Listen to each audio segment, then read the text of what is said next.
नमस्कार दोस्तों, स्वागत है आप सभी का। फ्रेंड्स, यदि आप एक प्राइवेट कर्मचारी हैं और आपका पीएफ में पैसा कटता है तो आपके मन में कभी ना कभी एक प्रश्न उत्पन्न होता होगा कि क्या मेरे रिटायरमेंट के पश्चात मेरे पीएफ का कितना अमाउंट मिलेगा और मुझे कितना रुपए पेंशन के रूप में प्राप्त होगा।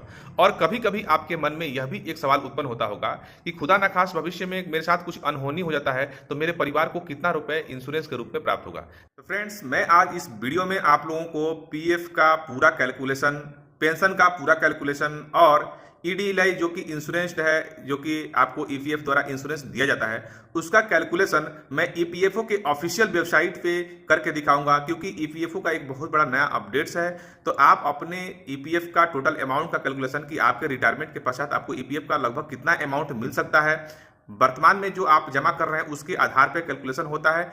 और आपके रिटायरमेंट पे आपका पेंशन का कितना रुपया मंथली पेंशन के रूप में आप प्राप्त कर सकते हैं। और आपको आपके साथ कुछ अनहोनी हो जाती है, किसी भी सदस्य के साथ कुछ अनहोनी हो जाती है, उसके मृत्यु के पश्चात उसको इंश्योरेंस के रूप में कितना रुपया उसके परिवार को प्राप्त होगा, ये सब का सब कैलकुलेशन मैं ईपीएफओ के एक ऑफिशियल वेबसाइट पे आपको करके दिखाऊंगा। तो चलिए हमारे वीडियो में बने रहिए। यदि आप लोगों ने अभी तक हमारे चैनल को सब्सक्राइब नहीं किया तो प्लीज चैनल को सब्सक्राइब कर लीजिए और बेल आइकन बटन दबा दीजिए। और आप लोग पूरा वीडियो को देखने के पश्चात वीडियो अच्छा लगेगा तो कमेंट अवश्य कीजिएगा, लाइक जरूर कीजिएगा और अपने दोस्तों के बीच ज्यादा से ज्यादा इसको शेयर कीजिएगा। आपको इधर उधर कुछ भी कैलकुलेशन करने की आवश्यकता नहीं है, कोई आपको माथापेची करने की आवश्यकता नहीं है। आपको ईपीएफओ खुद ही एक वेबसाइट बना के दे दिया है जिसमें आप अपना डिटेल्स खुद चेक कर पाएंगे कि अब आपको कितना रुपया फ्यूचर में आपको मिलने वाला है। मान लीजिए कि यदि कोई सदस्य अभी रिटायरमेंट का समय आ गया, उसको 55 साल 56 साल एज हो गया, अब वो रिटायरमेंट होने वाला है, तो वह अपने पेंशन का कैलकुलेशन कैसे करेगा, तो चलिए मैं आपको लैपटॉप के स्क्रीन पे दिखाता हूं। इसके लिए आपको ईपीएफओ के ऑफिशियल वेबसाइट पे आना है। passbook.epfindia.gov.in वाले ये वेबसाइट जो आप देख रहे हैं, इस पे आपको लॉगिन कर लेना है। इसको गूगल में जाके ब्राउज करेंगे तो आपको ये वेबसाइट खोल के सामने आपके आ जाएगा। यहाँ पे आपको यूएएन नंबर, आपका पासवर्ड और आपका एक कैप्चर टाइप करना है। यदि किसी मेंबर्स का यूएएन नंबर एक्टिवेट नहीं है तो वो यूनिफाइड मेंबर पोर्टल पर जाके अपना यूएएन एक्टिवेट पहले कर लेगा। उसके बाद वहाँ से पासवर्ड जनरेट करने के बाद यहाँ से लॉगिन करेगा। यदि किसी मेंबर्स का पहले से लॉगिन क्रिएटेड है, यूएन आईडी नंबर उसका एक्टिवेटेड है, तो यहाँ पे लॉगिन करके डायरेक्ट लॉगिन हो जाएगा। मैं आपको यूएन एक्टिवेशन के बारे में इस वीडियो में नहीं बताऊंगा, नहीं तो वीडियो हो जाएगा बहुत लंबा। मैं यह मान के चलता हूँ कि आपका यूएन नंबर एक्टिवेटेड हो चुका है, तो आप अपना यूएन नंबर यहाँ डालिए, पासवर्ड डालिए और यहाँ पे कैप्चर टाइप करके साइन इन कर लीजिए। जैसे ही आप साइन इन करेंगे तो आप यहाँ पे देख सकते हैं इस तरह के वेबसाइट पे आपका लॉगिन हो जाएगा यहाँ पे। और यहाँ पे जैसे ही आप लॉगिन करेंगे तो आपको यहाँ पे कैलकुलेटर का एक ऑप्शन दिखाई देगा, देख रहे हैं ना, यहाँ पे कैलकुलेटर का ऑप्शन दिखाई देगा। इस कैलकुलेटर में देख सकते हैं EPF calculator, EDLI calculator, pension calculator, ये 3 कैलकुलेटर आपको दिख रहा है। ईपीएफ कैलकुलेटर में यह बताता है कि आप जब 58 वर्ष के हो जाएंगे तो 58 वर्ष के बाद आपको अप्रोक्सीमेट एज 58 वर्ष के उम्र में कितना रुपया आपको अप्रोक्सीमेट जो है पैसा रुपया मिलेगा। इसमें आपका जो है इंटरेस्ट टोटल कितना बनेगा, जो है आपका सब कुछ कैलकुलेशन करके एक चार्ट के द्वारा आपको यहाँ पे दिखा देगा। तो आप समझ पाएंगे कि लगभग आपको अगर आप कंटिन्यू रखें 58 वर्ष तक तो आपको कितना रुपया मिलने वाला है। यदि मान लीजिए कोई व्यक्ति अभी 56 साल 55 साल के एज में है, अगर वह लॉगिन करके देखेगा तो उसको यहाँ पे दिख जाएगा कि उसको कितना रुपया मिलने वाला है, ठीक है। और आप अगर फ्यूचर में रिटायरमेंट होने वाले हैं, अभी आपका बहुत टाइम है, तो भी आप यहाँ पे आपका वर्तमान बैलेंस ये ऑटोमेटिक ले लेता है, बेसिक आपका ऑटोमेटिक ले लेता है। और बाकी आपको अगर वीपीएफ कटवाते होंगे, वॉलेंटियर पीएफ कटवाते होंगे आप कंपनी में, तो वो आपको खुद से टाइप कर देना है। मान लीजिए कि कोई व्यक्ति वॉलेंटियर पीएफ टोटल 5 लाख रुपए कटवाता है, तो इस प्रकार से वो अगर वो यहाँ पे इंटरेस्ट रेट आपको पता ही अभी 8.25 कर दिया गया है, तो इस तरह से कैलकुलेशन करेंगे। तो यहाँ पे कैलकुलेट बटन पे जब क्लिक करेंगे आप कैलकुलेट बटन पे, तो आपको देख सकते हैं यहाँ पे टोटल अमाउंट दिख रहा है 67,62,944 रुपीज़। यदि कोई एम्प्लॉई जिसका अभी वर्तमान में पीएफ में 2,82,000 रुपये जमा है और उसका मंथली बेसिक 15,000 रुपया है, और यह मान के चलता है कि सालाना उसको 10% का इंक्रीमेंट होगा और बीपीएफ में उसका वॉलंटियर उतना रुपये कटवाता है, तो इसका अमाउंट इतना 67 लाख रुपये के आसपास उसको बन रहा है। इसी प्रकार से यदि कोई व्यक्ति अपना किसका, इसका ईडीएलआई का, ईडीएलआई होता है एक लिंक्ड इंश्योरेंस होता है। जो कोई भी मेंबर ईपीएफ का सदस्य है वह ऑटोमेटिक ईडीएलआई का सदस्य बन जाता है। तो यदि उसका मृत्यु हो जाता है, सदस्य का मृत्यु हो जाता है, तो मृत्यु के पश्चात उसके परिवार को इस ईडीएलआई के तहत एक एप्लीकेशन फॉर्म भरना पड़ता है, क्लेम फॉर्म भरना पड़ता है। उसके साथ में उस मेंबर्स का जो है डेथ सर्टिफिकेट लगाना पड़ता है, और जो उसका नॉमिनी क्लेम करने के लिए अप्लाई करता है वो अपना एक आइडेंटिटी प्रूफ देता है। तो उसका जो भी अमाउंट बनता है, इसमें मैक्सिमम लिमिट है 7 लाख रुपया, लेकिन इसमें उसके सैलरी के हिसाब से, उसके जॉब कितना साल किया उसके हिसाब से ये प्लस कम या ज़्यादा हो सकता है। तो वही हम चेक करते हैं यहाँ पे कि कितना मिलेगा। मैं मेरा चेक कर रहा हूँ यहाँ पे, तो देखिए मैं चेक कर रहा हूँ। तो यहाँ पे कैलकुलेट बटन पे जब मैं क्लिक करूँगा तो कैलकुलेट बटन पे क्लिक करते ही यहाँ पे देखिए नीचे हमको ऑप्शंस दिखाई दे रहा है। देखिए आप यहाँ पे देख पा रहे हैं कि मैं यहाँ पे कैलकुलेट बटन पे जैसे ही क्लिक किया, यहाँ पे अमाउंट दिखा रहा है 5,34,556 रुपया। मतलब मेरे सैलरी, मेरा पैसा जमा होने के हिसाब से, मेरे सर्विस के हिसाब से ये अमाउंट कैलकुलेट करके आया है। ये कैलकुलेट कैसे होता है, ये पार्ट ए और पार्ट बी दो कैटेगरी में कैलकुलेशन होता है। पार्ट ए में कैलकुलेशन होता है कि आपका जो है प्रोग्रेसिव बैलेंस कितना है। प्रोग्रेसिव बैलेंस ये होता क्या है, प्रोग्रेसिव बैलेंस ये होता है कि आपका कितना रुपया आपका हर महीने, हर साल आपका जमा हो रहा है, उसका कम्युलेटिव होता रहता है। टोटल कम्युलेटिव का जब जोड़ लगाते हैं वो होता है प्रोग्रेसिव बैलेंस। ठीक है, उसका प्रोग्रेसिव बैलेंस निकाल कर उसको 12 से भाग लगा देते हैं। 12 से जैसे भाग लगाते हैं तो उसका एवरेज प्रोग्रेसिव बैलेंस निकल जाता है। तो देखिए एवरेज प्रोग्रेसिव बैलेंस मेरा निकल रहा है 1,25,000। 1,25,000 में आपका ईडीएलआई का अमाउंट बन रहा है 1 लाख, और एडिशनल एश्योरेंस मिलता है 20 लाख, मतलब 20,000 रुपया। यानी कि 1,20,000 रुपया ये ईडीएलआई का पार्ट ए में मिल गया। ठीक है, पार्ट बी में क्या है कि आपका टोटल वेजेस कितना आया आपका। देखिए हर महीने, कब किसी महीने 14,000, किसी महीने 15,000, किसी महीने 13,000, किसी महीने 15,000। 13,000 इसलिए किसी महीने एब्सेंट होगा। 15,000 मतलब मेरा basic salary plus DA 15,000।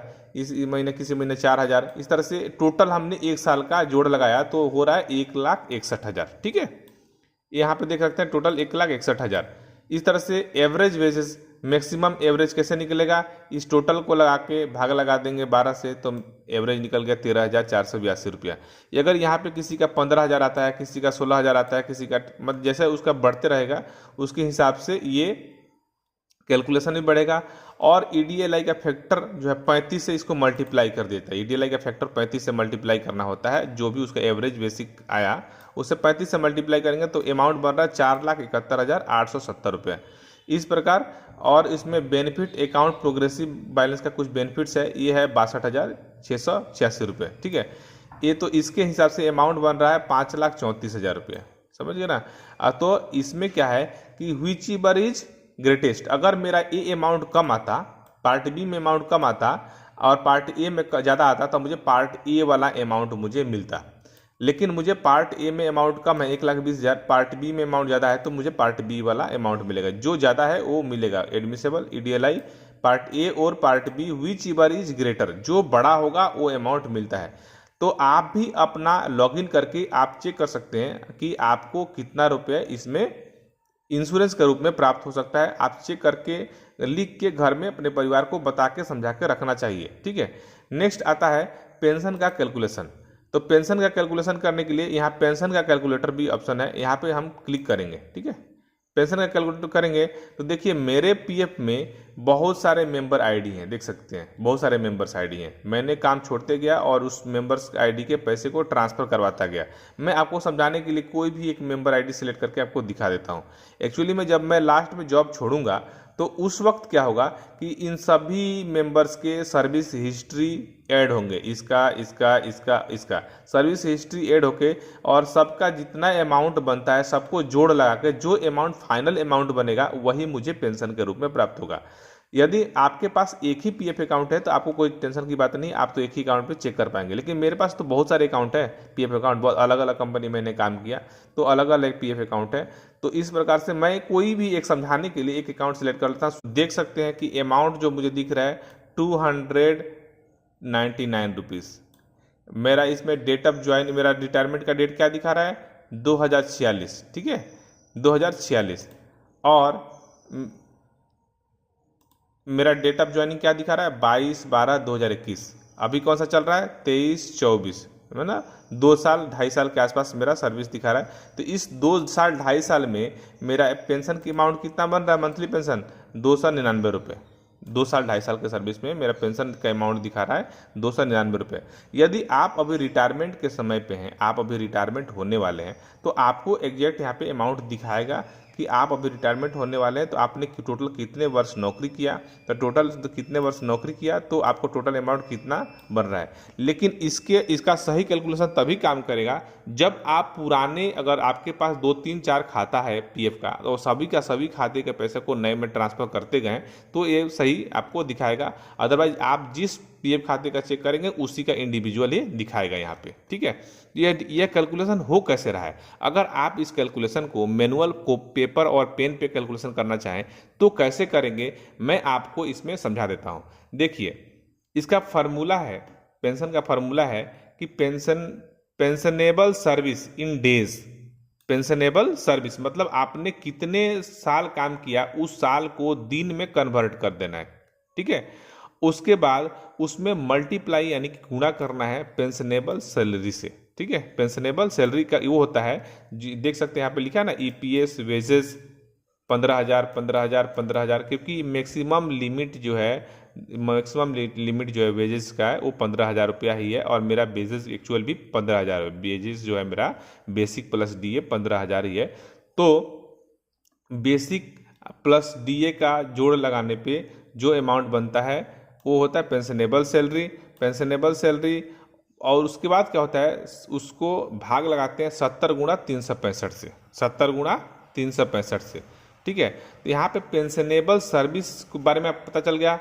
Pensionable service निकालते कैसे हैं, पेंशनेबल सर्विस निकालते ऐसे हैं कि डेट ऑफ एग्जिट, जिस समय आप नौकरी छोड़ रहे हैं, ठीक है, माइनस मतलब जिस समय आप रिटायर्ड हो रहे हैं उस समय वो date, minus date of joining, जिस समय आपने ज्वाइनिंग किया, तो आपको उसमें टोटल डे निकल जाएगा। उसमें से नॉन कंट्रीब्यूटरी जो डेज है, नॉन कंट्रीब्यूटरी जिसको नॉन एनसीपी डेज कहते हैं, वो माइनस कर देना है। एनसीपी डेज क्या होता है, एनसीपी डेज होता है जितने दिन आप कंपनी में एब्सेंट रहे हैं, जिसका पेमेंट कंपनी ने आपका पीएफ में जमा नहीं किया है, आपको एब्सेंट माना है और उसके हिसाब से आपका सैलरी कम दिखाया है, बेसिक कम हो गया है, वो डेज आपका एनसीपी डेज होता है। आपके ईपीएफ के पासबुक में ही वो दिखाई दे देता है टोटल एनसीपी डेज, ठीक है। अब हम जानेंगे ये पेंशनेबल सैलरी निकालते कैसे हैं। पेंशनेबल सैलरी ऐसे निकलता है कि आपको पिछले 60 महीने का sum of last 60 month pension wages, ये देख रहे हैं ना, पिछले 60 महीने का मैं अपना लिख चुका हूँ। यहाँ पे देखिए 15,000 15,000 से करके मैंने 60 महीने का वेजेस लिख लिया हूँ। इस महीने में 4,000 लिखा, 4,839, इस तरह से टोटल 60 महीने का वेजेस लिखना है और इसको सम लगा देना है, जोड़ लगा देना है। सम लगाने के बाद क्या करना है आपको, इसका 60 सम लगाने के बाद इसको 60 से भाग कर देंगे तो आपका एवरेज निकल जाएगा, है ना। तो कैसे निकलेगा, देखिए sum of last 60 month pension wages गुणा 30, भाग लगाएंगे 825 माइनस एनसीपी डेज। ये जो फार्मूला है आप खुद से अपने नोटबुक पे लिख कर आप इसका भी खुद से कर सकते हैं। जैसे कि sum of last 60 month wages pension wages, 60 महीने का मेरा टोटल अमाउंट आ रहा है 4,69,839, इसको मल्टीप्लाई कर देंगे 30 से और भाग लगाएंगे 825 माइनस ये 5 जो है एनसीपी डेज है, 5 दिन मेरा इसमें एनसीपी डेज है, ठीक है। तो करेंगे जो अमाउंट बनेगा, इसको करने पे जो भी अमाउंट बनेगा वो अमाउंट हो जाएगा आपका क्या, पेंशनेबल सैलरी, पेंशनेबल सैलरी। मैं एक आपको कैलकुलेटर पर करके दिखा देता हूँ। यहाँ पे चलिए मैं कैलकुलेटर ओपन कर लिया, क्योंकि जब तक हम करेंगे नहीं प्रैक्टिकल तब तक पता नहीं चलेगा। मान लीजिए कि यहाँ पे 4,6,9,839 टोटल मेरा ये वेजेस आ गया है ना। अब इसको मल्टीप्लाई करेंगे 30 से, डिवाइड करेंगे 1820 इसलिए कि इसमें से 5 डेज एनसीपी माइनस कर दिए है ना। कितना आ रहा है 7744। देखिए मैंने यहाँ पे लिखा है ना 7744।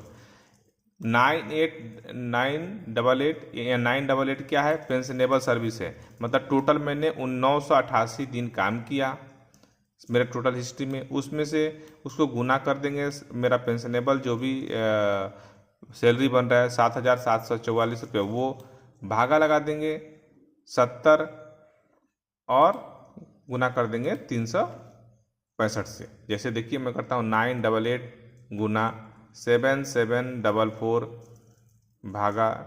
इस प्रकार से आप कैलकुलेशन कर सकते हैं, आपके पेंशन का भी कैलकुलेशन कर सकते हैं, पीएफ का कैलकुलेशन कर सकते हैं, ईडीएलआई का कैलकुलेशन कर सकते हैं। ये तीनों ही कैलकुलेशन मैंने आपको बता दिया। आप चाहें तो खुद से अपने मोबाइल फ़ोन से कर सकते हैं, आप अपने लैपटॉप पे कर सकते हैं, या खुद पेन पेपर, ये जो आप फार्मूला मैंने आपको दिखाया, ये फार्मूला अगर आप लिख कर रख लेंगे आपके डायरी में, तो आप खुद से इस फार्मूला पे भी कैलकुलेशन कर सकते हैं। और आशा करता हूँ यह वीडियो आप लोगों को बहुत ही इन्फॉर्मेटिव वीडियो लगी होगी। वीडियो बड़ा है लेकिन बहुत ही इन्फॉर्मेटिव वीडियो है, तो आप लोग अपने पेंशन का कैलकुलेशन कर सकते हैं। तो प्लीज़ वीडियो को लाइक अवश्य कर दें, वीडियो को लाइक करने में कंजूसी ना करें, और वीडियो को ज़्यादा से ज़्यादा अपने दोस्तों के बीच शेयर करें, और हो सके तो जो है आप लोग